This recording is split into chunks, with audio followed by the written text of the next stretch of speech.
out alone. Do you live here? No. Then you must be visiting here, are you? My name is Frances Elizabeth Wright. I live at 67 Tivoli Road. I'm lost. Oh, you're lost. Could you take me home, please? I'm afraid. I should say I will. Come on with you. That's the way it began. Nothing extraordinary. For in a large city like London, a lost child is such a common occurrence that many a far-seeing bobby arms himself with a bag of chocolates in addition to his nightstick. No one suspected that this was the beginning of a case that was to rock all England.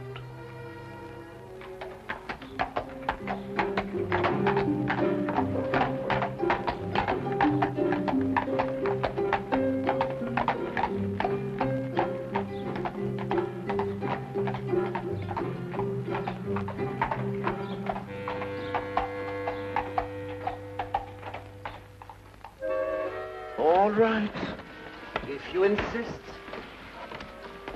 I know this man isn't going to do us any good. But what's the use of talking to you? Just as stubborn as your mother. I suspect we're having visitors. Oh, really? 23 and 27.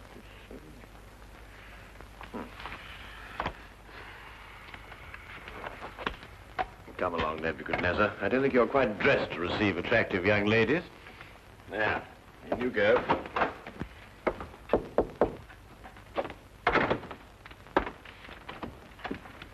Won't you come in?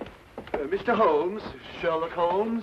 At your service, sir. Martini. George Martini is my name. This is my daughter, Margaret, who is of the stubborn opinion that you can help her. It will be a privilege, sir. Oh, may I introduce my very good friend, Dr. Watson? How do you do? How do you do, sir? Oh, yes. Won't you sit down? Oh, yeah, I'm so sorry.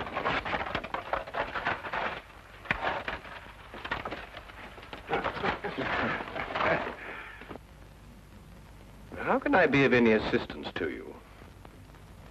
This is rather a confidential matter.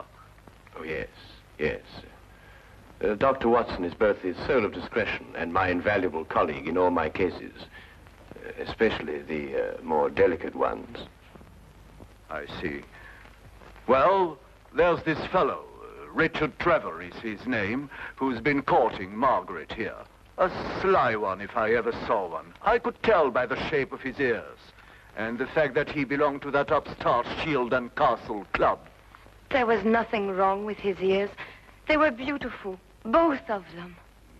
Nevertheless, he gave her the impression that he was going to see me last night and ask for her hand in marriage.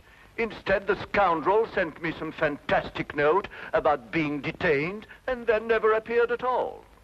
I want you to find out what happened to him. What did Mr. Trevor say in his note? That he would be detained because he had run into a little girl who was lost and was taking her home. Have you made any inquiries at his home? Yes, with Father, of course. I don't think it's genteel to go to a man's rooms, even if he is your fiancé. Quite right. Quite right. There was no sign of him, but his clothes were all there. He wouldn't run off without his clothes, would he? No, hardly. Pure a guess. A deduction. Just as I deduced that you have a scar on the left side of your head, which you received in a naval battle. I'll be bound. How did you know that? Well, a right-handed man normally parts his hair on the left. Your parting is on the right, thereby indicating that you've changed it at some time or another to hide a mark. As to how you got it, that's obvious to me by the fact that you carry on your watch chain the insignia of His Majesty's ship Assault, which everyone remembers distinguished herself heroically off the coast of Africa. Well done, Holmes. I declare, well done. Will you investigate, Mr. Holmes? We'll look into the case immediately, Miss Martini. And as soon as we have any information for you, we'll let you know. I shall be forever in your debt. Mm-hmm. Or I will be after I see his bill. Here's our address. That won't be necessary, sir. I saw it marked on your hatband when you came in. If you'll forgive me, sir, a rather extraordinary precaution against the loss of a bowler only worth 2 guineas. Come, dear.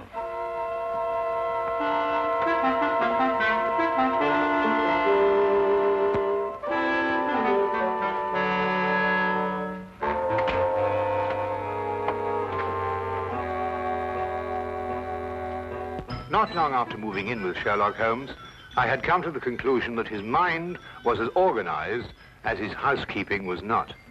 He was, without a doubt, the most perfect reasoning, observing machine I had ever encountered. And just watching him think had become sheer fascination. I tried to put myself into his brain now and deduce what had happened to the missing Mr. Trevor. Did it occur to you he might have had an accident and even now be lying in a hospital at this very moment? You, being a doctor, would think of that. But if that were the case, surely the hospital would have informed someone by now.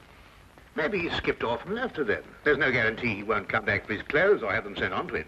I'd grant that if he hadn't sent that note. A man deserting a girl isn't likely to send a note at all. And if he did, he couldn't conceive, as Mr. Martini put it, of such a fantastic one. The case is more than complex, Watson. And when we solve it, we shall also know what became of the others. What others? Oh, Watson, would you pass me my tobacco pouch? Well, where is it? It's in the toe of the Persian slipper, under your chair. All right. There you are. Oh. Thank you, Watson. Now, what others? Well, it's come to my attention during the past 2 weeks that 7 men have disappeared, totally evaporated from the face of London. They had no reason to run away, every reason to stay. Trevor fits perfectly into this fabric. You mean then that there's more in this than just the disappearance of that young lady's fiancé? Unless you accept 8 consecutive coincidences. Could you accompany me this afternoon? Where? To the last place where Trevor must have been before he met the little girl. But you don't even know where that was. I'd say it was the upstart Shield and Castle Club. Why there? Well, if you were about to confront a man like Mr. Martini to ask for the hand of his daughter in marriage, what would you do first? I'd probably have a couple of stiff drinks first. And if you were a member? At the Shield and Castle Club, eh? By Jove, Holmes, of course. That's just what I would do. You see, Watson? You've been of invaluable assistance to me already.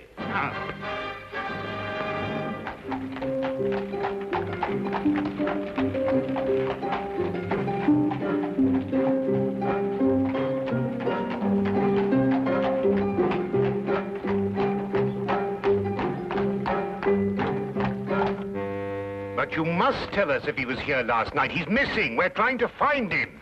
It's no use, sir. You'll have to do without my help. This is a gentleman's club. What has that got to do with it? He may not want to be found, if you know what I mean, sir. Now, look here. That's the way it is, sir. I'm sworn to preserve the privacy of our members. And having 2 little tots to feed, I'm not one to invite getting the sack.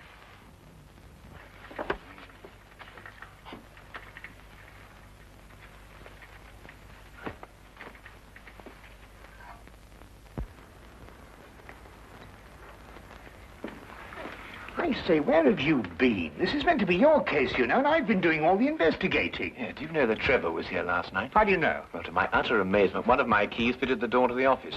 I went through all the chits and found one signed by him. It's just as you thought. He boasted his courage with the aid of stimulants from the bar. Do you mean you've broken into the office? Do you want to have us arrested? Us? Yes, by keeping the barman occupied, you served as my accomplice. Now, really, Holmes, you've gone too far. Now, the thing to do is to find the carriage that both Trevor and the little girl took. How do you know they didn't walk? Well, if she lived near enough to walk home, is it likely that Trevor would have sent a message saying he was going to be detained? What extraordinary reasoning. Not extraordinary at all, my dear fellow. Really quite ordinary. Oh, what on earth do you think you're doing, mate?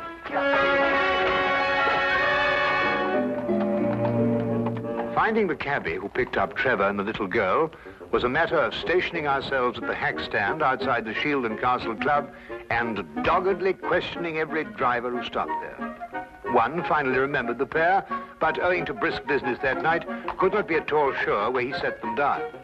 The address he brought us to was a guess, and from the looks of it, a very bad one. Well, I think we're on a wild goose chase. Doesn't look as if anyone lived here for a long time. Do you realize these papers are at least a week old? Well, then the cabbie made a mistake. He's brought us to the wrong address. Do you know, without very much difficulty, I think I might be able to... Holmes! Holmes, please, not again. You good fellow, keep a good lookout, will you? Look, Holmes, this is housebreaking. We can go to prison for years for this. You can't just go opening doors all over London just because... Oh, Holmes, no, there's somebody coming. Just stand in front of me and behave quite normally, eh?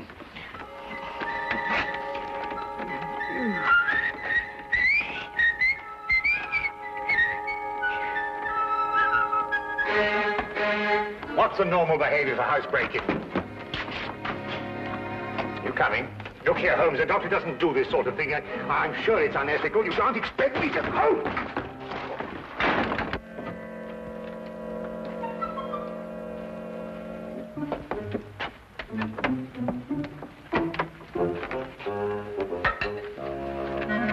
What are we looking for? I'm not quite sure yet. You won't find anything here. You said yourself the house has been unoccupied for the last week. Thieves in the night, that's what we are. A child's been here recently. Oh, what makes you think that? Do you remember as a youngster, Watson, penciling in moustaches on the faces of the advertisements? I suppose so. But what's that got to do with it? When I looked at those newspapers outside, I noticed that someone had penciled in a handlebar moustache on a woman advertising headache powder.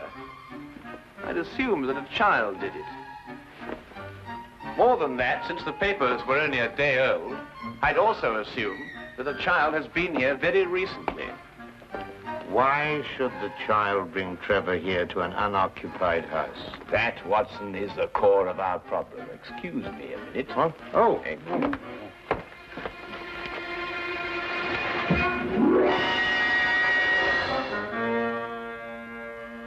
Good heavens!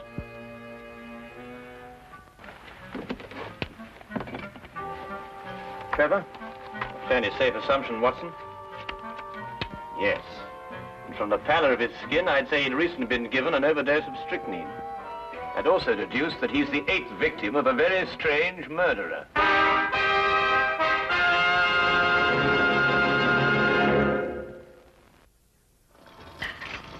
Dash the tea, Holmes. I'm waiting for some word from you. About what? Well, about the murder. Ever since we got back here, you've behaved as if nothing had occurred. And yet I'd wager anything that you're hot with some theory as to who's done it and why. I'm afraid we've run out of Indian. I think we've got some China, if I can find it. My guess is it's a cream passionel. Are you ruling out the robbery motive? Trevor was left without a shilling. Oh, that's just some sort of a smokescreen. After all, she... Good heavens, Holmes, what do you think you're doing? Look, snake poison. Oh, don't be silly, Watson. It's China tea. Disregard the labels. I ran out of tin. Here, are you sure? Yes, I'll stake my reputation on it. You'll get to you, that is. Rather late for a caller. Good evening, Dr. Watson. Hello, Sergeant. Ah, hello, Wilkins. Good evening, Mr. Holmes, sir. I've got a message for you, sir, from Inspector Lestrade. A welcome addition to the day. A message from the good inspector. We've found another corpse, sir. It was in an empty house in Hammersmith this time. The facts are still the same. Robbery and strychnine poisoning. Oh, is he one of the 7 who disappeared lately? Yes, sir. How did you know? Well, I suspect that the other 6 will end up in unoccupied houses before very long. I think you'd better carry out a search in every unoccupied house in London. But this is July, sir, and everybody's away on holiday. The number of empty houses must be hundreds. Well, it's that or wait until September when everyone comes back and finds his own corpse. It'll be a very unfortunate situation for the good inspector. To say the least, sir. I'd better give the inspector your advice, sir. Yes, you must let us know what he says. That might be rather embarrassing. Good night, Mr. Holmes. Good night, Doctor. Good night. You know, Holmes, you were right. Trevor's disappearance was linked with the other 7. But what kind of fiend can be at the bottom of it? Well, we'll know more about it when we return from Brighton. Brighton? Yes, unless you'd rather not pursue this any further. There's a 6:10 train leaving in the morning. 6:08. Why Brighton? Because that's where R.J. Cookson lives. The place is R.J. Cookson. He's the man who owns the house in which Trevor was killed. How on earth did you find that out? Oh, no, never mind. It is tea, isn't it? Yes. Oh, I thought it was.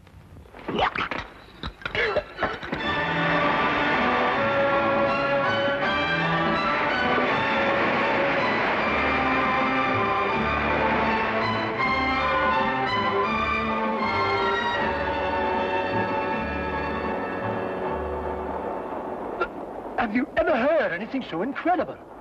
A corpse in my fireplace. And a stranger at that. Rather inconsiderate of someone, I must say. Why, when the police brought the news last night, I thought someone was pulling my leg. My fireplace. Really, I ask you. I'd say because the murderer knew you'd be away, knew that the house would be unoccupied, and that you wouldn't come back at an embarrassing moment. You're right, Mr. Holmes. Absolutely right. The culprit was acquainted with all my plans, and not wanting the corpse to be found in his own fireplace, chose mine. Precisely. But who could that be? I'd vouched that a full regiment of people knew of my plans to leave London. Then our task is to narrow down that regiment. But how? You have me breathless. First of all, has anyone else the key to your house? No, not that I know of. Yes. I once gave my key to the greengrocer to deliver a parcel. Aha. But he gave it back. Oh. But bosh and bother, supposing a key wasn't used at all. Whoever did it could have used a tool or something and jimmied his way into my house. I've heard of those things being done. Mm-hmm. Oh, really? We found all the windows and doors locked. I'm afraid you've escaped me. Now again, Mr. Cookson, are you quite sure that no one else has a key to your house? Well, now, really, after all, I don't hand them out like calling cards to every... Wait. There's this charwoman who comes to my house once a week to clean up. But, oh, no, she couldn't hurt a fly. Well, what's her name? Mrs. Enid. But really, she couldn't be less harmless. She's 60 years old if she's a day. You take her for your own grandmother. Yes, but you know if she has a daughter? Daughter? Well, now, really, a woman of 60 isn't bound to have a little girl. Well, what about a niece or a granddaughter? Granddaughter. Now that I think of it, she does have one. About 7 years old. She recently came to live with her. Where does Mrs. Enid live? I have her address for... If you please. Sorry. Right here in my trousers.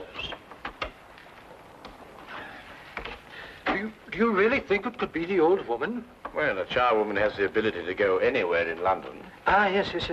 Wait. 322 Radcliffe Way. 322 Radcliffe Way. To look at her, you'd never think she could hurt a fly. You'd take her for your own grandmother. Poison murders? No. Impossible, Mr. Holmes, impossible. Oh.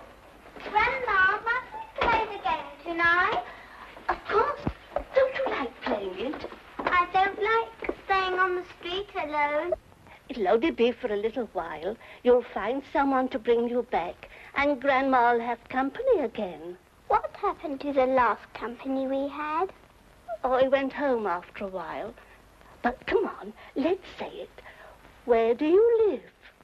At 67 Tivoli Road. No, that was the last place. Your address is now 120 Claridge Street. I forgot. All right. Now, come on. Let's say it again. Where do you live? At 120 Claridge Street. And again? 120. What do you think, Holmes? Well, we'll know definitely in an hour's time. Come on.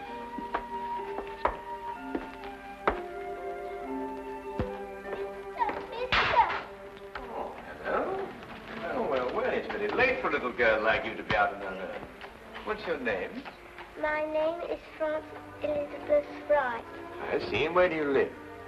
I live at 120 Claridge Street. I'm lost. Oh, dear. That would mistake you home. Come along, then. You must come in and try some of my Divinity Fudge. It's the least I can offer you for your kindness in bringing Francis home. Well, that's very kind of you, but really I ought to be getting along. It's just been made. Delicious. You'll make an old woman very happy if you'll try the first slice. Oh, very well, then. I am rather partial to Divinity Fudge. Francis. Thank you.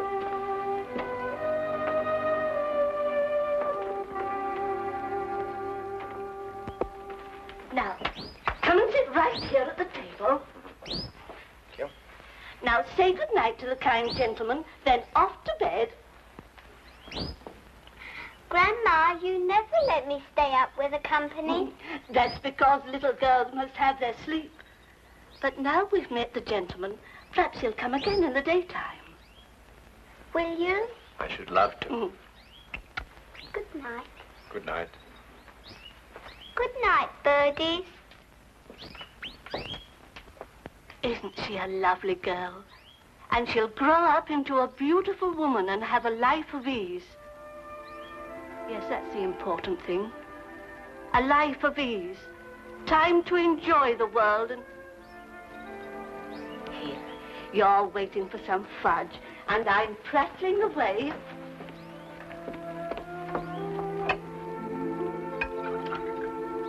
Here it is. And a glass of cold milk to go with it. Won't you join me? Oh, no. My doctor would never permit it. I only prepare this sort of thing for people who drop in, like you. I see. Smells very good. If I have one speciality, it's Divinity Fudge. You'll find it heavenly.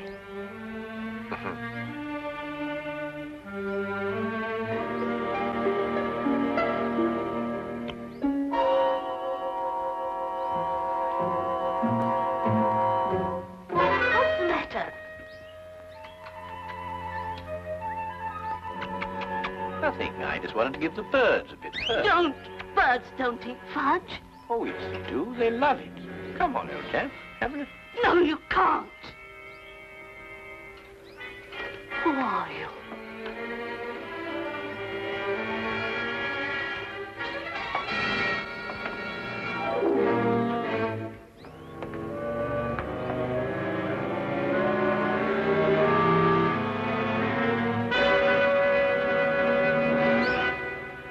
I'll take that, Mrs. Enid. Thank you.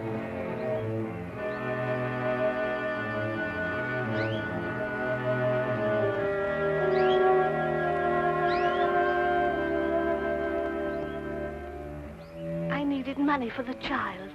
That's why I did it. I didn't want her to grow up into a tired rag of a charwoman. I wanted her to have a life of ease and the things I've seen other people have. You understand? Yes. Will she be taken care of? You need her, Mrs. Enid.